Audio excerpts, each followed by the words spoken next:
Como nos casos do nazismo e do fascismo históricos, o bolsonarismo é um movimento de extrema-direita que apenas utiliza o cristianismo como propaganda política, mas que, na verdade, não tem nenhuma identificação com os valores cristãos.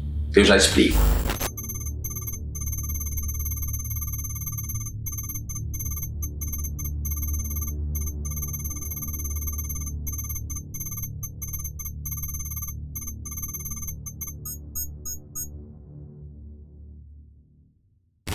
Olá a todas, todos e todos vocês, eu sou João Willis, o seu informante. A imprensa brasileira tem gastado muito tempo debatendo o voto evangélico, o voto dos cristãos evangélicos, para quem iria esse voto, e discutindo a tendência de os cristãos evangélicos votarem de acordo com seus valores religiosos e não com as propostas que os candidatos apresentam. Pois bem, primeiro, o Brasil é um Estado laico. O que isso quer dizer? Quer dizer que o Estado não tem religião, nem defende nenhuma religião em si mesma, mas garante a todos os seus cidadãos e cidadãs o direito de professar a sua fé, o direito de crença e de não crença. Isso significa que, num debate eleitoral, os valores religiosos não deveriam estar em pauta. Isso quer dizer que, numa eleição, os valores religiosos não deveriam estar em pauta, sendo discutidos por candidato. O que deveria estar em pauta é o projeto dos candidatos. Mas uma vez que está em pauta, vamos lá. Os cristãos evangélicos precisam saber que a liberdade de crença foi assegurada no Brasil na Constituição de 1946. Claro, mantida na Constituição de 1988.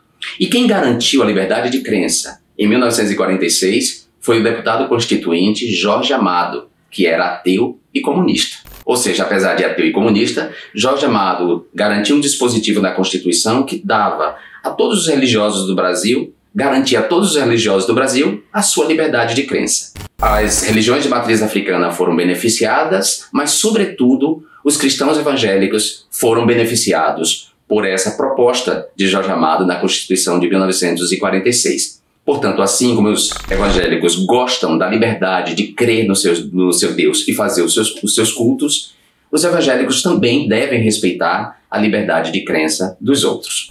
Mas os evangélicos, o nome evangélico, tem sua raiz nos evangelhos.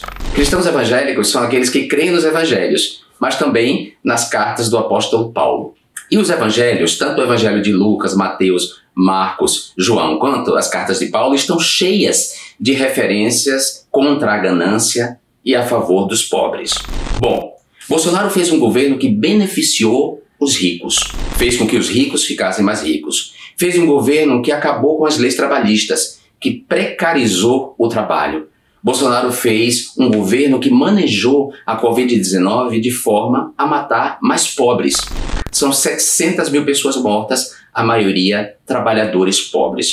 Bolsonaro também enriqueceu pessoalmente ao longo desses 4 anos, assim como seus filhos, que enriqueceram bastante, aumentando bastante seu patrimônio. Bolsonaro é contra os povos indígenas e fez um governo antiambientalista, ou seja, nenhuma identificação com os valores cristãos. Já o presidente Luiz Inácio Lula da Silva, que nasceu na pobreza, em seus 8 anos de governo, tirou o Brasil do mapa da fome. Fez um governo que priorizou principalmente os pobres e trabalhadores.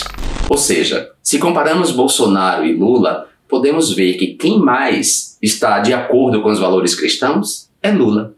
Quem está, digamos, atendendo a todas as exortações bíblicas dos evangelhos, à defesa dos mais pobres, à justiça e à igualdade, é Lula, não é Bolsonaro. Qual é mesmo a dúvida dos cristãos? Não deveria haver. O mais cristão dos candidatos, se comparamos os dois, é Lula. Bolsonaro se parece mais com aquele sepulcro caiado, descrito no livro dos Provérbios. Por fora, branco e parecendo impoluto, por dentro cheio de podridão e ossos. Eu sou João Willis, o seu informante.